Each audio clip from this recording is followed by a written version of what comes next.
श्री शिवाय नमस्तुभ्यम। सीहोर जिले के कुबरेश्वर धाम में गुरुजी पंडित प्रदीप मिश्रा जी की रुद्राक्ष महोत्सव के अवसर पर महाशिवरात्रि शिव महापुराण कथा चल रही है। आज कथा का छठा दिन था। कथा में गुरुजी ने एक बिल्कुल नया उपाय बताया है, जिस उपाय को आप कल 13 फरवरी दिन मंगलवार के दिन कर सकते हैं।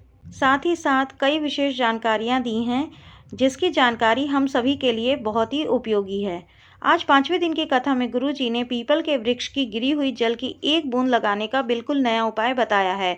उन्होंने कहा कि यदि आपको कोई विद्वान जन अगर आपको यह बता देता है कि आपको पितृ दोष है, वास्तु दोष है या काल सर्प दोष है या और किसी भी प्रकार का दोष है, जैसे मंगल दोष है, राहु दोष है, तो उस दोष को मिटाना हमारे लिए बहुत ज़रूरी है। तो उस समय पर हमें घबराना नहीं चाहिए।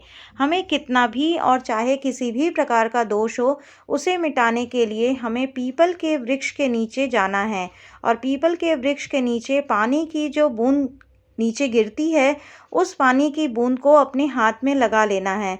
गुरुजी ने कहा यदि वह पानी की बूंद यदि सूख भी जाती है तो भी हमें उसको अपने हाथ से टच कर लेना है और शिव मंदिर जाकर एक विशेष जगह पर उसकी एक बिंदी लगा देनी है। अब आप यह समझ लीजिए कि वह विशेष स्थान कौन सा है। तो गुरुजी ने कहा कि शिवलिंग पर जल अर्पित करने के बाद जब जल अशोक सुंदरी से होते हुए जहाँ नीचे की तरफ गिरता है, तो ज़मीन पर नीचे गिरने से पहले अशोक सुंदरी के नीचे जो स्थान होता है, उस स्थान पर हमें उस पीपल के वृक्ष के जल की एक बिंदी अपना नाम और गोत्र बोलकर लगा देनी है और फिर 1 लोटा जल हमें शिवलिंग पर समर्पित कर देना है। ऐसा करने से हमें किसी भी प्रकार का कोई भी दोष हो, वह तुरंत ही समाप्त हो जाता है।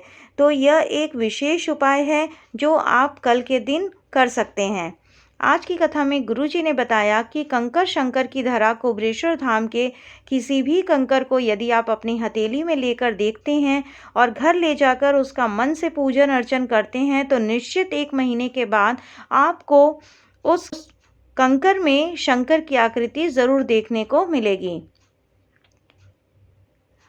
कथा की अगली जानकारी में गुरुजी ने कहा कि 5 वृक्ष ऐसे होते हैं जिनको काटने से पहले हमें बहुत सोचना चाहिए। वह वृक्ष हैं, पहला बेलपत्र, दूसरा वट वृक्ष, तीसरा शमी पत्र, चौथा आंवले का वृक्ष और 5वां पीपल का वृक्ष। इन वृक्षों को यदि हम काटते हैं तो इनको काटने का एक नियम है, जो गुरुजी ने अपनी पिछली कथाओं में बताया है। उन्होंने बताया कि बेलपत्र के वृक्ष को हमें ज़रूर लगाना चाहिए, जिससे कि हमारे वंश की वृद्धि हो।